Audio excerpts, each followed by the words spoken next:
국회 입법데이트의 이익선입니다. 올봄 이슈가 되고 있는 노동시장 개혁 논란이 한창인 가운데 내년도 최저임금이 어떻게 될 것인가 많은 분들이 관심을 갖고 계십니다. 관련해서 오늘은 두 가지 노동시장과 관련된 법안을 살필 텐데요. 먼저 최저임금법 개정안 그리고 산업안전보건법 개정안입니다. 두 가지 개정안을 대표 발의하셨습니다. 새정치민주연합 이인영 의원 모셨습니다. 의원님 어서 오십시오. 네, 안녕하세요. 예, 반갑습니다. 지난 21일 정부가 향후 3년 동안에 이 최저임금의 심의 의결을 담당할 제10대 이 최저임금위원회 위원들을 위촉했습니다. 그런데 여기 눈에 띄는 대목이 청년이 있고 또 자영업자 대표도 있고 해서 많은 분들이 좀 신선해졌다 이런 말씀을 하시는데요.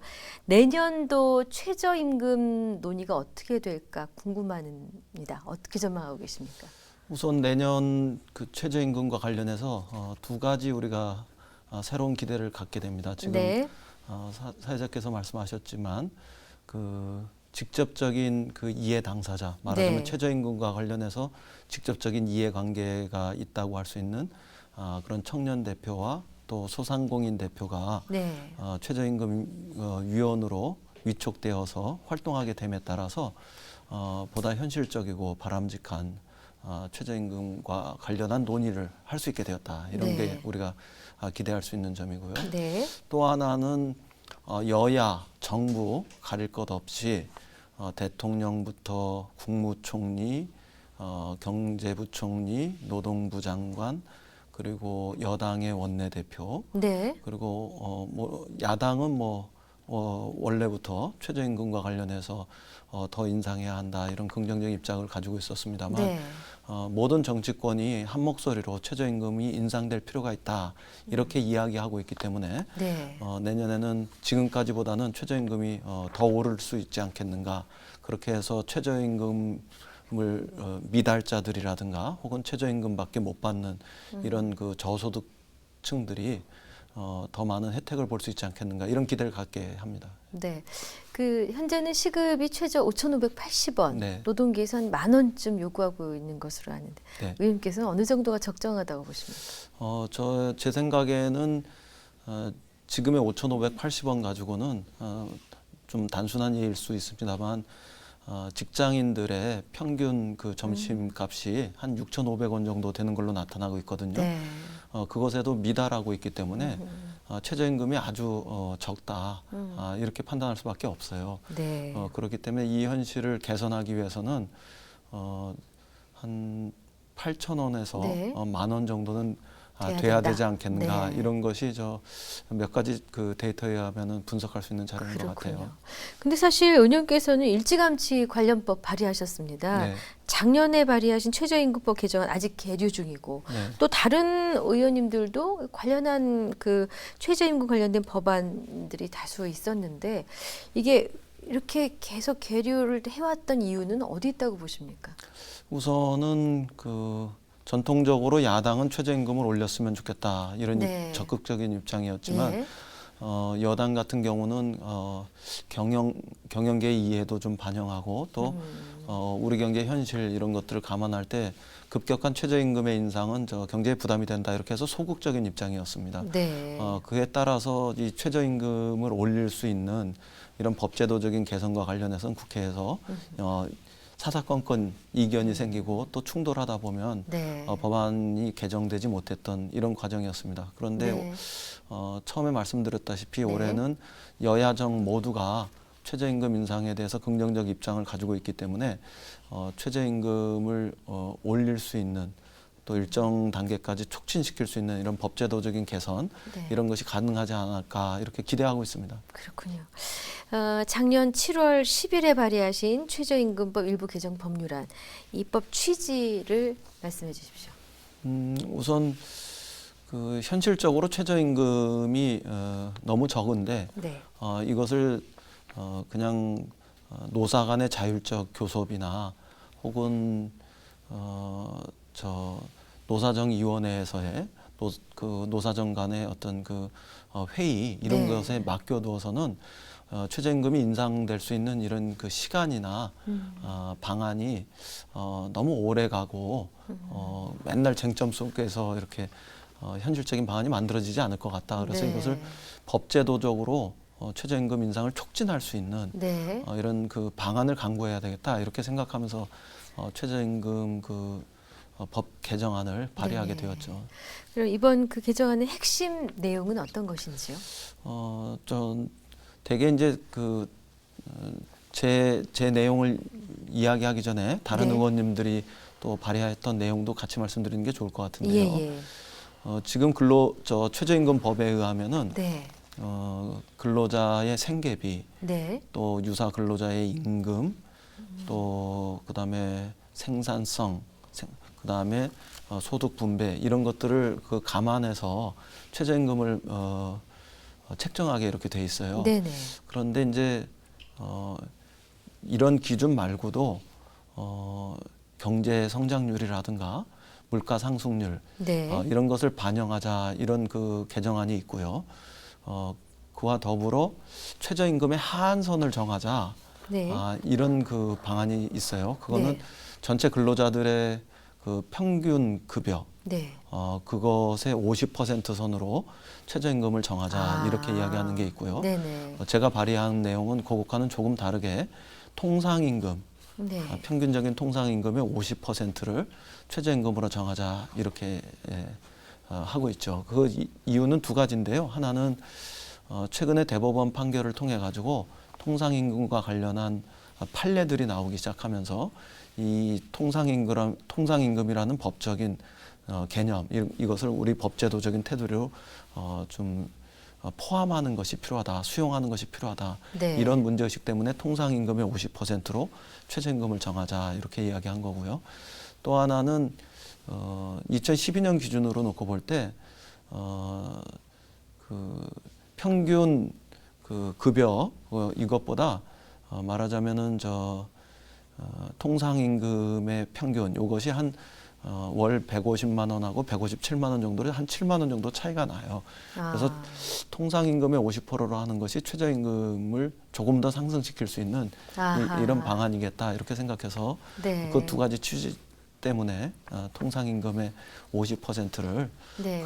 최저임금으로 했으면 좋겠다 이렇게 법안을 발의했죠. 통상임금이라 하면 전체 근로자의 통상 평균임금을 말씀하시는 거죠. 네. 통상임금이라 하면은 근로자가 네. 일을 해서 받은 그런 대가들 중에서 임금으로 받는 네. 이런 것들 중에서 그동안에는 보너스, 상여금 네. 이런 것들이 빠졌었다면 이제는 그것을 포함하는 포함시켜서. 이런 개념이고요. 그 통상임금의 평균 평균값에 이제 50%로 하자 이렇게 네. 그 기준 하한선을 기준으로 정하자 이런 그 제안이죠. 보너스 상여금이 포함됐기 때문에 여하튼 조금이라도 네, 더 그것이 빠져 있는 네. 그 평균 급여 네. 그거보다는 조금 더 높죠. 예. 그렇군요. 네, 일각에서는 이제 최저임금 인상에 대해서는 충분히 그 공감을 하지만은 이 최저임금이 오르게 될 경우 대기업이 글쎄요, 대기업보다도 중소기업이 더 타격을 받을 것 같은 영업 또 영세 사업자들한테는 또 상당한 부담이 될 수도 있는 이런 부분을 우려하시는 것 같습니다. 여기에 대해서 의원님은 어떤 말씀을 해주고 싶으신가요? 우선 최저임금 법에 의하면은 어떤 중소기업이나 자영업자가 제품을 대기업에 납품한다거나 어떤 네. 작업 과정, 공정 과정에 참여했을 때 공정 가격을 청구하는 네. 이런 그 과정에서 임금을 계산할 때 네네. 반드시 그 최저임금을 포함해서 계산하게 돼 있어요. 그러니까 이제 우리가 최저임금을 올리게 되면 예. 중소기업이나 자영업 같은 경우는 납품 단가나 공정 단가에 올라간 만큼의 최저임금을 계산해서 대기업한테 청구를 하면 되는 거거든요. 네. 그러니까 정말로 대기업이 중소기업이나 자영업에게 부담이 된다고 생각하면 그러지 말고 네. 법대로 중소기업이나 자영업이 올라간 만큼 최저임금을 더 보태서 올려서 청구할 때 그걸 그대로 받아서 네. 공정 단가나 납품 단가를 더 높여서 지불해주면 되는 거다 이렇게 생각해요. 그러니까 대기업은 굳이 중소기업이나 자영업 핑계를 댈 필요 없다 이렇게 생각하고요. 그다음에 두 번째는 우리나라 지금 경제 현실 속에서 우리가 대기업을 비판하는 것 중에 하나가 이른바 기업 유보금, 네네, 사내 맞습니다. 유보금 예. 이런 것들이 대기업이 너무 많다 이런 거 아니겠어요? 2012년 기준으로 2012년, 2013년 기준으로 10대 재벌이 사내 유보금이 뭐 520조가 넘어갔다고 그러고 네. 기업 전체는 뭐 760조가 넘어갔다고 그러고 이러니까요. 그렇게 사내 유보금은 결국은 이윤이 많이 생겼고 그것을 다시 재투자하지 않으면서 쌓아져 있는 네, 거 아니겠어요? 맞습니다. 그것을 그런 이윤이 많이 생긴 부분들을 재투자하지 않을 게 아니라 중소기업이나 자영업하고 이익을 공유하고 네. 나눠주는 네네. 이런 그 제도나 아니면은 그 시스템, 관행 네. 이런 것들을 우리 사회에 새로 만들면 맞습니다. 중소기업이나 자영업이 최저임금을 올려줄 수 있는 경제적인 여력이 생기지 않겠어요? 네. 이른바 그 상생 경제, 예, 예. 그런 동반 성장, 이런 그 풍토, 제도 이런 걸 우리가 만들어서 해결해 가는 과정을 동시에 네. 강구하면 된다 이렇게 생각해요. 그렇군요. 이제 적정한 최저임금이 결정되려고 또 많은 분들이 머리를 맞대시겠는데 이게 어떤 방향으로 가야 서로 상충되는 부분 없이 서로 합의하에 가장 바람직한 결론을 도출할까요? 그동안에 최저임금위원회에서 네. 최저임금을 결정하게 돼 있거든요, 법으로는. 네. 근데 그 과정을 돌이켜서 평가해 보면 네. 그 사용자 유언 9명, 그다음에 또 노동자 쪽에 그 유언 9명. 네. 이분들은 서로 입장이 그냥 탁 팽팽하게 맞서서 팽팽했죠. 이렇게 늘 그 평행선을 언쟁이나 달리고. 이런 것들이 반복되니까 그 가운데 있었던 공익위원 이른바 공익위원이라는 분 9분이 그 최종적으로 이렇게 방향키를 잡고 결정하는 이런 네. 과정이었어요. 그러니까 올해는 그런 그 싸움이 뭐 낭비적인 싸움, 네. 이런 것들이 소모적인 싸움 이런 것들이 반복되지 않고 않도록. 정부 쪽에서도 최저임금을 올리는 것에 대해서 긍정적인 시그널을 보내고 네. 정치권도 그러고 있으니까 경제계가 조금 물러서서 네. 최저임금을 올리는 네. 이런 좀 양보의 모습 이런 것이 좀 필요하다 이렇게 생각하고요. 그러면 네. 노사정 간에 혹은 공익과 사용자와 노동자 간에 대화를 통해서 최근 뭐 한 10여 년 사이에 처음으로 사회적인 합의의 한 축으로 네. 최저임금이 결정될 수 있지 않을까 또 그런 게 바람직하지 않을까 네네. 이렇게 생각하고 있습니다. 처리 전망은 어떻게 보고 계십니까? 저는 조금 예전보다는 좀 긍정적으로 보는데요. 네. 아직도 경제계나 경영계에서는 최저임금을 인상하는 것이 자신들한테 직접적인 부담이 된다 이렇게 생각하고 좀 소극적으로 임하고 있는 것 같아요. 그러나 그 어느 때보다도 네. 최저임금은 좀 더 올릴 필요가 있다는 이런 그 사회적 공감대 형성돼 있거든요. 네. 특히 이제 내수가 침체하고 내수가 침체하면서 경제 성장 자체에 발목을 잡게 되는 이런 그 형국이 되다 보니까 저 최저임금 미달자들 혹은 최저임금밖에 받지 못하는 사람들에게 최저임금을 더 올려줘서 이들이 저 소비의 여력을 가지고 그렇게 해서 소비가 진작되면 내수도 활성화돼서 경제 전체에 선순환의 사이클 그걸 통한 어떤 새로운 성장의 어떤 그 발판 네. 이런 걸 만들 수 있는 거 아니냐 이런 그 기대들도 높아졌고요. 네. 그래서 예년보다는 최저임금이 더 올라가지 않을까 그런 방향으로 최저임금위원회도 결정하지 않을까 그렇게 기대합니다. 네, 좋은 결과 있으시길 바라겠습니다. 다음 소개해 주실 법안이 산업안전보건법 개정안인데요. 네. 이 개정을 제안하신 특별한 이유가 있으셨습니까? 우선 우리 사회에서 세월호 침몰 이후에 예.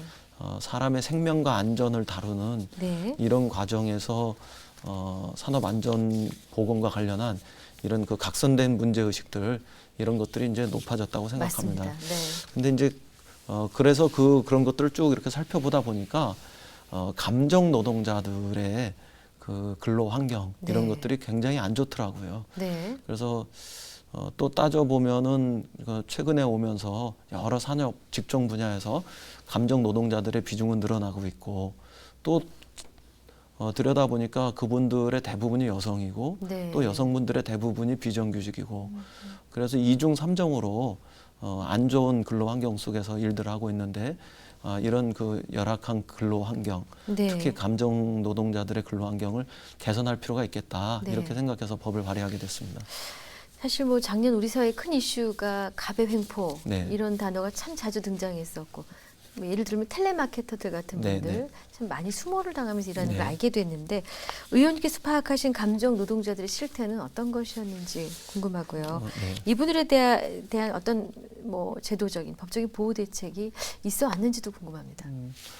특별한 법적 대책이 없었어요. 없었군요. 특히 이제 네. 감정 노동자라는 이런 그 개념이 사회적으로는 이제 확산되었는데 네. 이게 법적인 개념으로 법제도의 틀로 수용돼서 네. 규정돼 들어온 과정들은 뭐 거의 없거든요. 그렇군요. 그러다 보니까 이분들을 이렇게 법제도적으로 보호하는데 특별한 관심을 가지지 못했고 그것은 법의 사각지대에 네. 놓여져 있었죠. 그러다 보니까 그 유통 과정에서라든가 아니면은 저 은행 같은 이런 창구에서 뭐 계산대에서 계산대에서 이런 그 판매하고 이런 과정에서도 굉장히 뭐 어떻게 보면은 열악한 근로 환경에 그냥 방치돼 있었고 본인 스스로가 여성 네. 노동자고 또 비정규직 노동자다 보니까 네.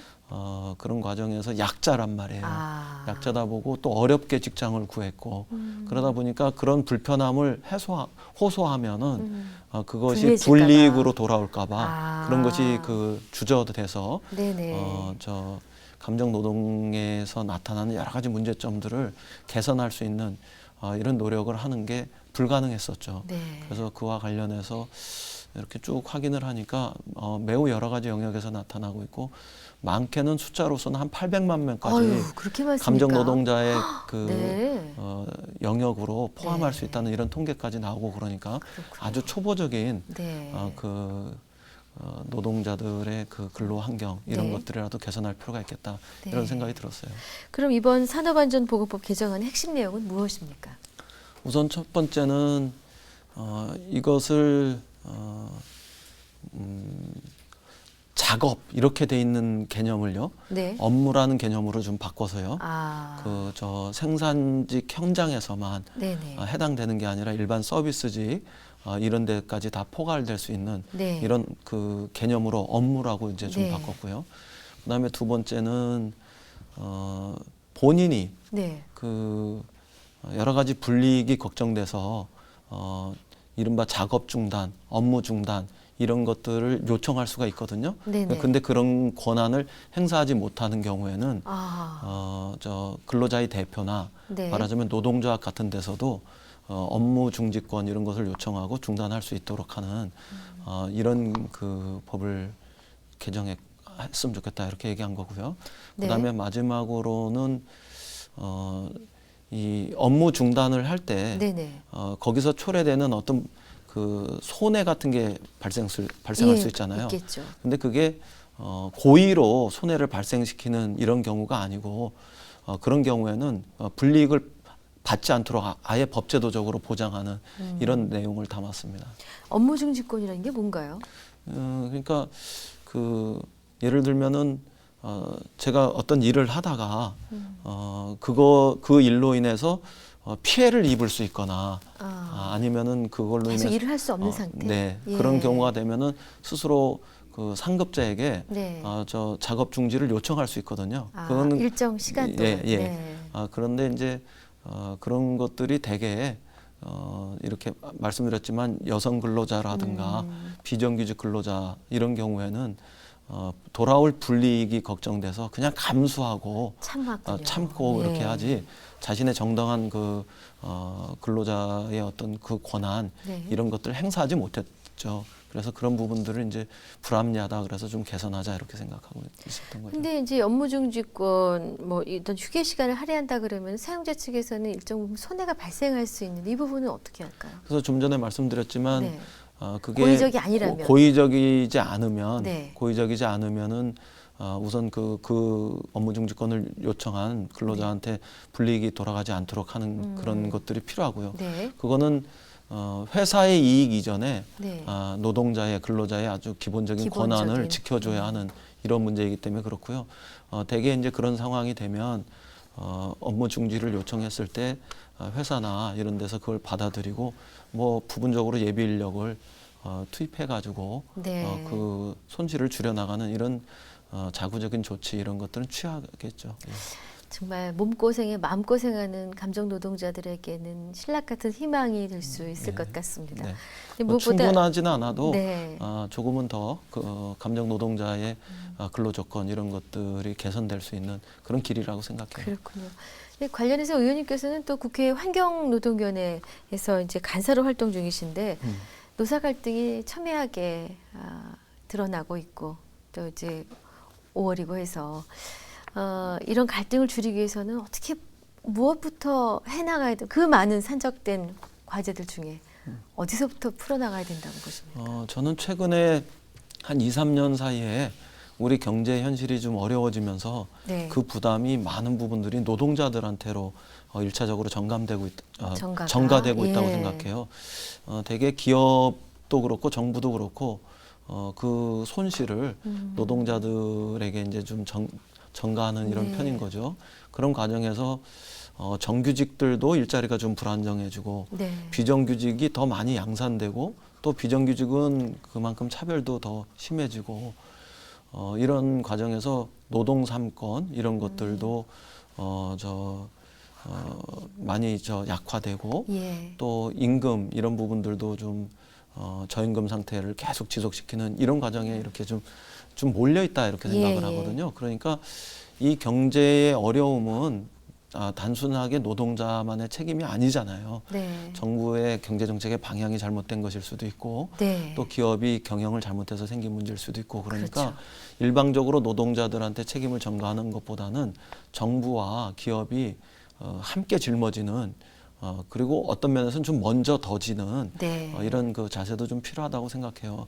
그러다 보면은 노사정 간에 서로 양보하고 타협하면서 사회적인 합의를 통해서 해결할 수 있는 그런 길이 열릴 수 있을 거다 이렇게 생각하고요. 네. 제일 중요하게는 정규직의 일자리를 안정시켜주고 비정규직을 좀 줄여가고 낮은 임금을 좀 올려주고 그렇게 해서 좀 어려운 조건에 있는 노동자들의 뭐 노동 상권 이런 것들은 잘 지켜나가는 이런 방향으로 노사정이 좀 지혜를 모아야 되지 않을까 이런 생각합니다. 네, 약속된 시간이 다 됐습니다. 끝으로 새로운 입법 계획 있으시면 짤막하게 하나 말씀해 주십시오. 저는 최근에 우리 노동 현실 속에서 좀 큰 거 말고요. 네. 좀 두 가지를 이렇게 좀 더 했으면 좋겠다 이렇게 생각을 해요. 하나는 우선 직장 내의 괴롭힘, 예. 일종의 학교에만 이런 왕따 문화가 있는 게 아니라 네. 직장 내에도 이런 그 왕따 문화 같은 예, 거, 괴롭힘 있다고 같은 것들이 합니다. 있어요. 예. 가령 이제 회사에서 강제적으로 퇴직을 시킬 수 없으니까 은근하게 그 명예퇴직이나 희망퇴직을 종용하고 또 그게 안 되면은 은근하게 그런 그 네. 괴롭히는 이런 과정을 통해서 결국 회사에서 나가게 만들려는 네. 이런 그 시도들도 왕왕 일어나거든요. 네. 그래서 그런 부분들을 법제도적으로 근절하는 그래서 노동자들의 그 근로 조건을 더 이렇게 향상시키는 이런 그 제도 개선을 한번 해봤으면 좋겠고요. 네. 그다음에 또 하나는 조선 산업 쪽에 그 산재가 굉장히 많이 생기고 있거든요. 네. 그리고 그런 과정을 잘 들여다보면 결국은 불합리한 그 다단계 하도급 과정들 예. 이런 것들이 그 배경에는 자리하고 있어요. 그래서 그런 조선 산업에서의 다단계 하도급 네. 이런 것들을 좀 줄이는 이런 방향으로 가야 산재도 줄이고 비정규직도 줄일 수 있다 이렇게 생각해서 그런 방향의 법 개정을 좀 검토하고 있습니다. 네. 오늘 위원님 귀한 시간 내주셔서 감사했습니다. 고맙습니다. 네, 고맙습니다. 입법데이트 오늘은 새정치민주연합 이인영 의원과 함께했습니다. 시청해주신 여러분 고맙습니다.